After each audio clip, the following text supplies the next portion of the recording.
is a reputational suicide. It's astonishing to me that Meghan Markle used the court case loss for Prince Harry to send out another email for was never. We know we're not dealing with two smart people. It's a loveless, effed up marriage. We all thought this meeting was the Sussexes' biggest win in years. Harry finally made it back into the royal circle. Meghan returned to Britain. Archie and Lilibet saw King Charles once again. But today, with Meghan getting back into a royal property, I think the optics of it are horrible. It's a triumph.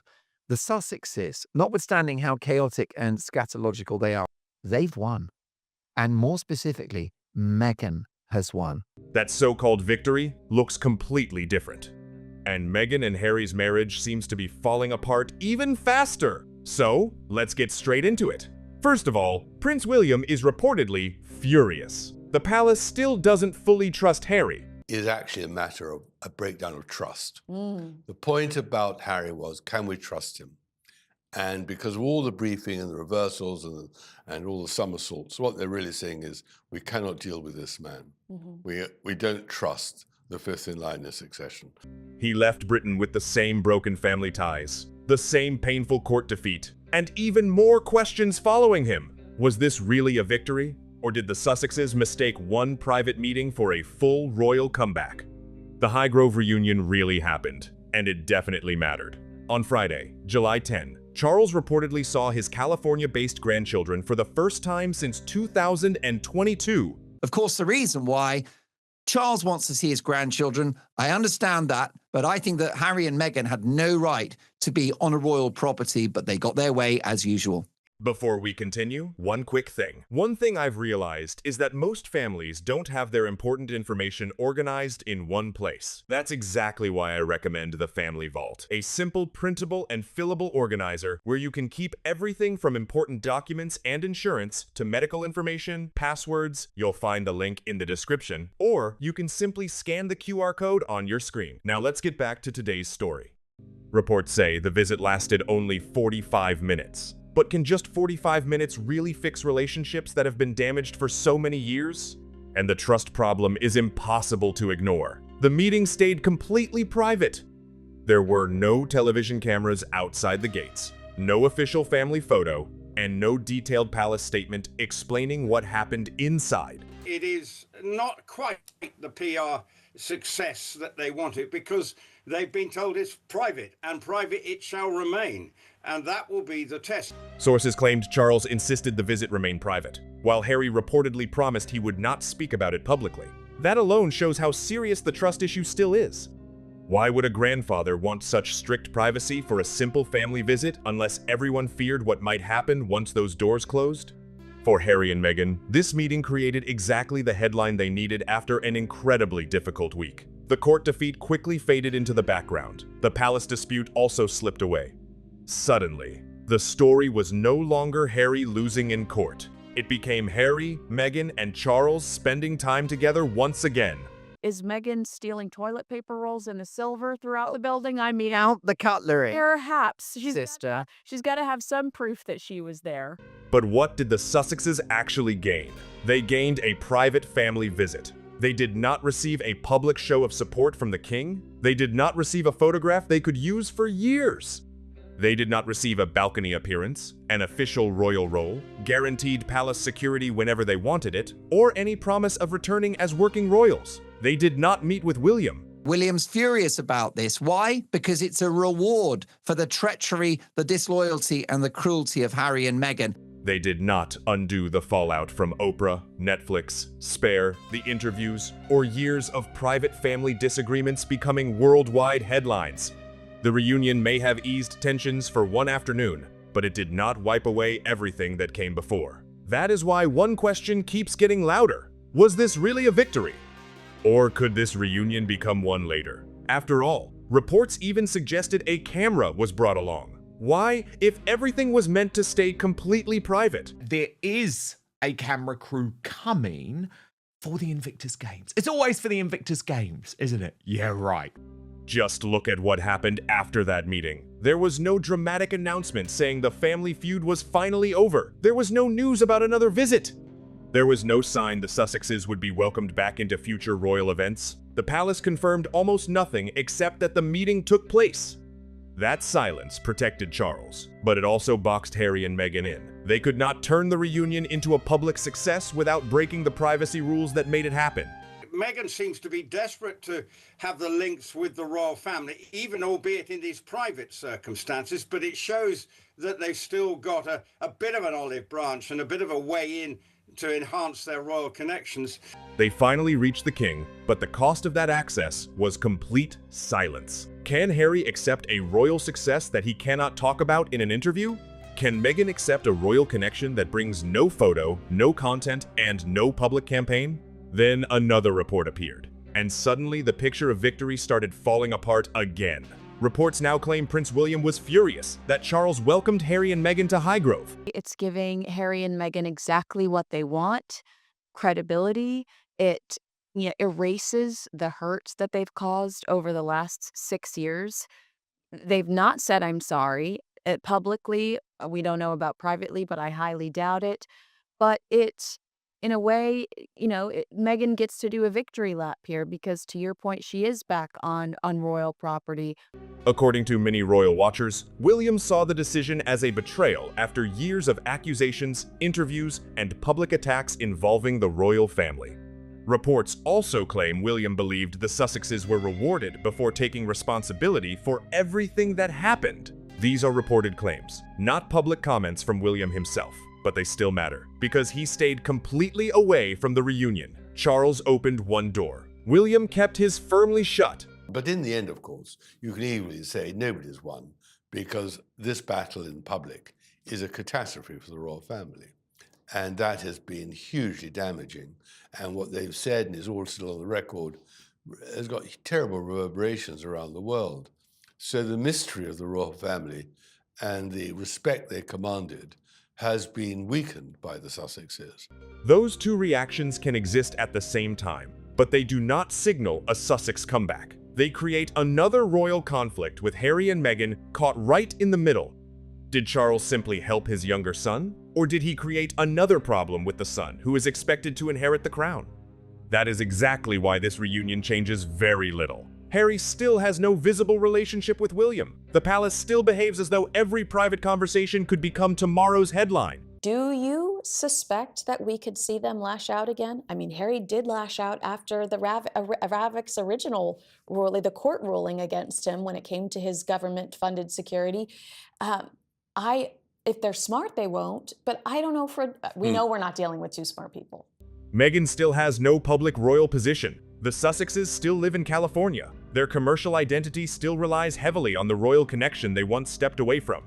One private meeting cannot erase 6 years of interviews, court battles, reported accusations, and competing media stories. It may have been a meaningful family moment, but it was not official rehabilitation. It may have been tea with the king, but it was not a ticket back into royal life. The question is only whether they go quietly and stay quiet, or whether they scream to earn a bit more money at the royal family's expense. That is the untold answer. Harry's next stop made the entire trip feel even more emotional. He was seen leaving Althorp, Princess Diana's ancestral home and final resting place. Reports had already suggested Harry wanted to bring his family there and show them the place where his mother rests.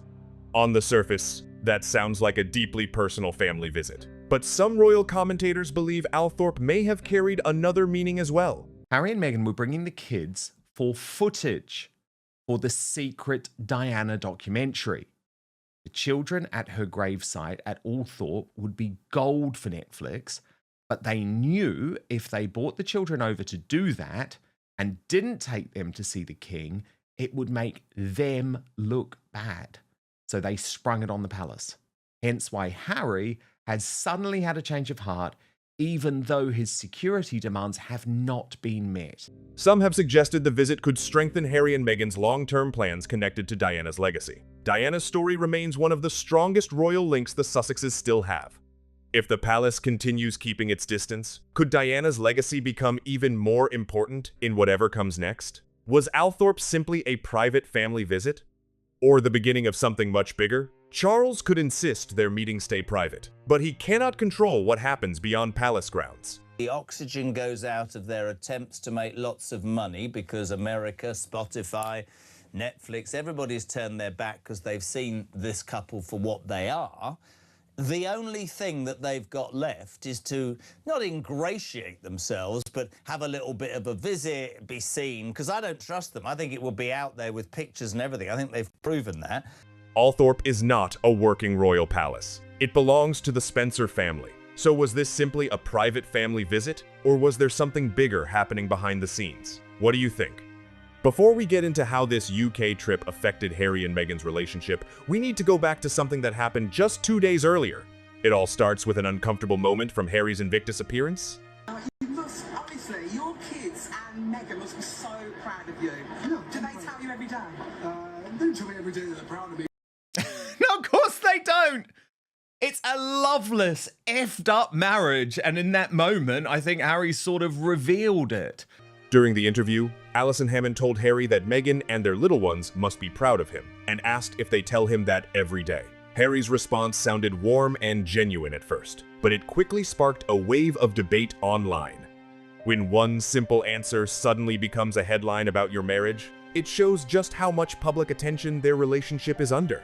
Tom Bower also claimed Meghan understands just how serious the situation has become. Just look at everything surrounding her. Harry's legal battle ended in a major setback. I think Meghan, she realizes how serious it is because people aren't going to let it forget it. You know, she called my book the product of a deranged conspirator. Okay. Everything I wrote in Betrayal has proven to be true. Yes. Everything I wrote in Revenge has proven to be true. Put me on the stand. I will say it. and it's even worse than I could have imagined. Yes.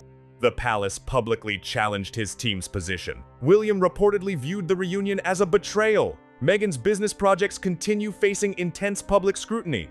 Every product email, every Instagram post, and every public appearance is now examined for signs that she is pulling attention away from Harry's problems, or trying to benefit from renewed royal interest. That criticism grew even louder when one lifestyle email was released during Harry's difficult court week. Commentators accused Meghan of focusing on her business while her husband faced one of the toughest public moments of the year.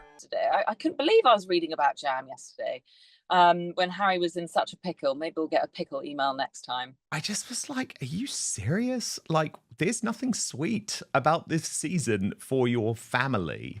Many people watched Harry struggle in London, while Meghan's brand continued presenting a polished lifestyle from California. To critics, it looked like two completely different worlds.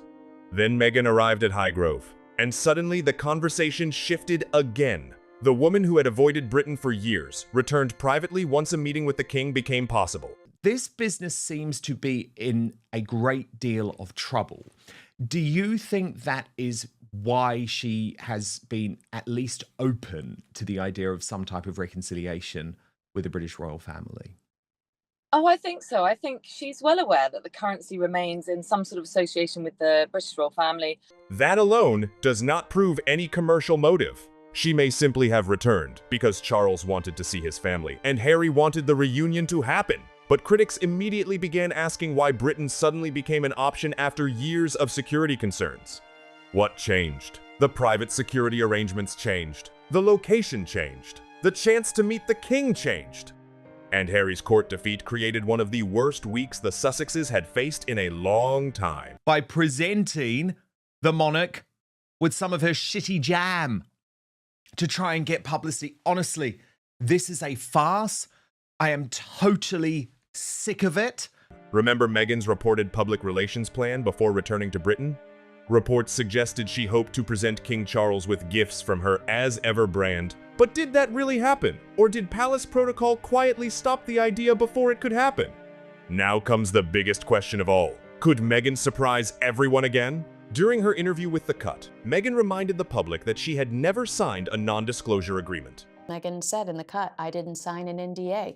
She's talked openly about stumbling upon a diary she kept while she was very briefly a working member of the British royal family. She also spoke about finding an old diary from her time as a working royal. Tom Bower claimed the possibility of future revelations should not be ignored. That does not mean Meghan is preparing another interview, book, or documentary.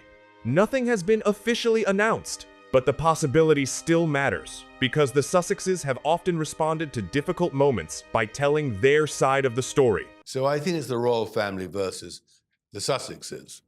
And today, the royal family won. After royal tension came Oprah.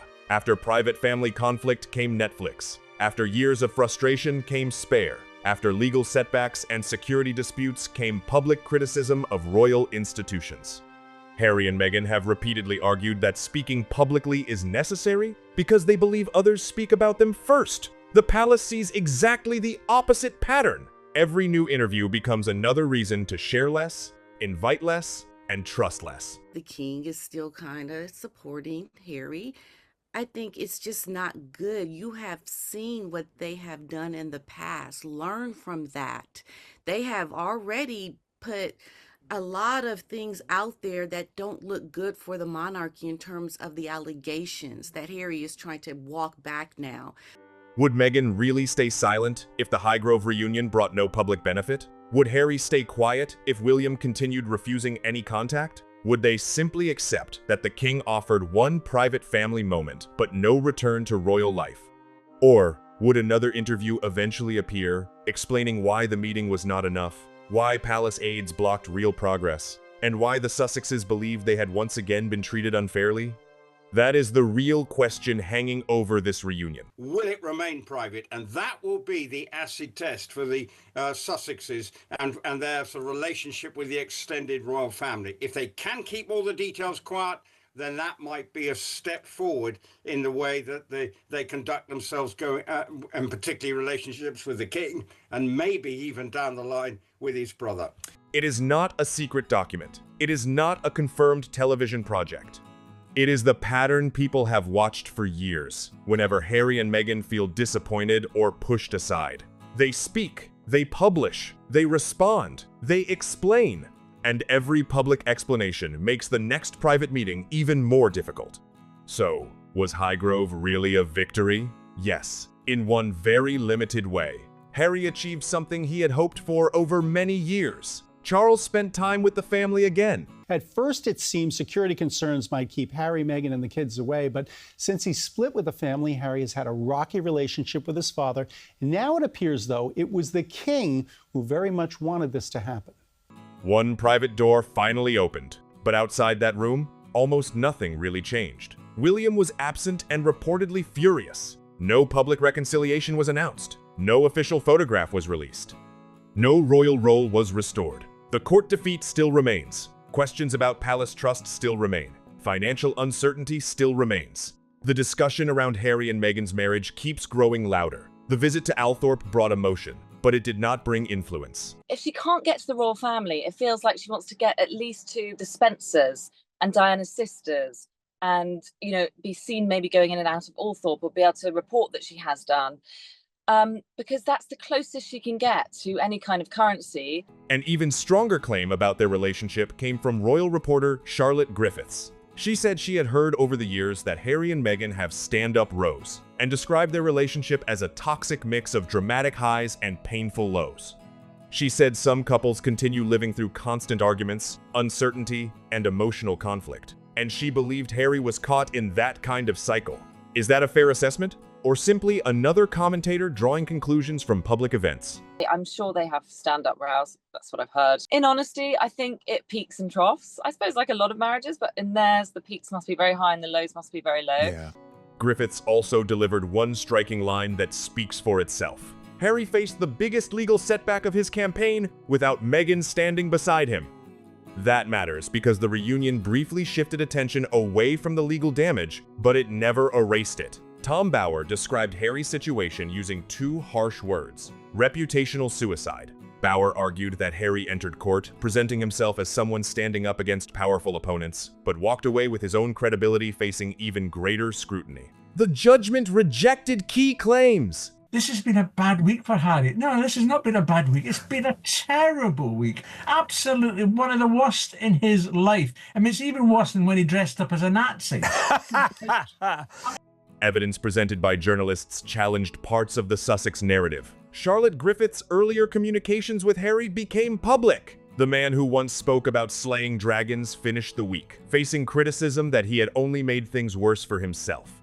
Bauer's language was blunt. But the events behind the crisis are real. Harry lost the case. He publicly criticized the outcome. The judgment stretched across hundreds of pages. The financial consequences could become enormous, with more hearings expected over legal costs. You know, the way they pursue people who might want to talk about them. This is now an open season. It's fascinating. I've always wondered what the end game of Harry and Meghan's life would be. And I think we're now edging towards the chapters of the decline, because the pristineness has now gone. And that's rather interesting. Associated newspapers and other defendants have discussed recovering tens of millions of pounds connected to the wider litigation. Harry may still challenge the ruling, but the public outcome did not deliver the vindication he appeared to expect. Instead, it placed his decisions, evidence, and overall strategy under even stronger public examination. But Bauer's strongest point was not even about the courtroom. It was about trust. He said the detailed palace response to the Buckingham Palace accommodation dispute carried one devastating message. We cannot trust this man. Think about how unusual that really is. Buckingham Palace almost never discusses private arrangements in such public detail. It's a reputational suicide. Let's put it no milder than that. Right. And he has now got to find a way somehow to save himself. Before we continue, I want to mention something really quick. Organizing your family's important information is one of those things most of us know we should do, but we keep putting it off. That's exactly why there's the Family Vault. It gives you one place to organize your important documents, insurance, medical information, passwords, and more, so everything is easy to find when it's needed. You'll find the link in the description, or you can scan the QR code on your screen. That's all. Now, let's get back to today's story. Yet palace sources responded with a timeline, saying Harry first declined the accommodation offer, later changed his mind, and then asked to accept it after preparations could no longer be made. Harry's team shared its own version as well. The disagreement became public before the trip had even ended. This was never just an argument about a bedroom. A royal residence involves security, staff, transport, catering, planning, and careful coordination. The king is the head of state. Harry arrived during a major legal ruling involving the British press and the credibility of the court system. Palace aides could never handle that request like an ordinary hotel reservation. You can't just go, well, I'm going to go and stay at Buckingham Palace to security and cleaning and all that sort of thing. Bits are open to the public. It's not a Holiday Inn. No, it's not a Holiday Inn. There's no fruit machine in reception. Once both sides started giving different versions of the timeline, the biggest problem was no longer where Harry stayed. The real damage came from the fact that neither side appeared to trust the other to explain one simple accommodation offer correctly. What happens if new details suddenly appear in an American magazine? What happens if a future Netflix project describes exactly what the mood was like at Highgrove? What happens if Meghan gives another interview and says she can finally reveal what was discussed? What happens if Harry claims the king apologized, became emotional, made promises, or criticized another member of the family? They know that their only thing that's ever brought in decent money has been to do with the royal family. There's all of this drama that's come out of nowhere. They are the masters behind it. They're the ones pulling the strings. They're the one releasing the operational notes and pulling the plug. Even one carefully revealed detail could destroy the small amount of trust that made this meeting possible. That is why the real story did not end at Highgrove. It only truly began after the Sussexes drove away. That is the question hanging over Highgrove today. Charles may deeply love his son, but love is very different from institutional trust. The king may genuinely want contact with his family, but that does not automatically mean palace officials want Harry involved in every royal process. A private meeting between father and son can happen without restoring security, official duties, staff support, titles, or royal access. Harry may see the reunion as proof that he still matters. The palace may see it as proof that Charles can show compassion without changing a single royal rule. If you are Better Up, or whatever, it's Better Up, right? The company that pays him as, I guess, a glorified ambassador. Are you not sitting back thinking, is this the right guy? I mean, Invictus too. Are you not sitting there going, I don't know if this is the right person to represent us, because he brings destruction, chaos, and a circus wherever he goes. The Sussexes arrived at Highgrove with the world expecting a major breakthrough. They left with one private family memory and one enormous challenge. Can they truly keep this meeting private? Can Harry avoid turning it into another public disagreement with the palace? Can Meghan resist using the renewed royal connection while her own projects compete for attention? Can Charles really risk arranging another meeting if details from this one eventually become public? What do you think? Silence has now become the biggest test of all. Not another angry statement, not another anonymous briefing, not another carefully timed interview. Just silence? Because if Harry and Meghan leave Britain without trying to profit from the reunion, revealing private conversations, or criticizing the conditions surrounding it, Charles may believe another meeting could happen in the future. But if even one detailed story appears, many will believe the palace was right to remain cautious. Now tell me what you think. Was the Highgrove reunion a real victory? Or did it ultimately change nothing at all? Was Charles right to meet Harry and Meghan, even though William was reportedly furious? Did Harry commit reputational suicide through the court case and his public criticism of the judgment? And do you think Meghan will stay silent? Or could another major royal chapter still be ahead? Like this video, share your thoughts in the comments below, and subscribe to Hollywood Yesterday because I upload a new video every day.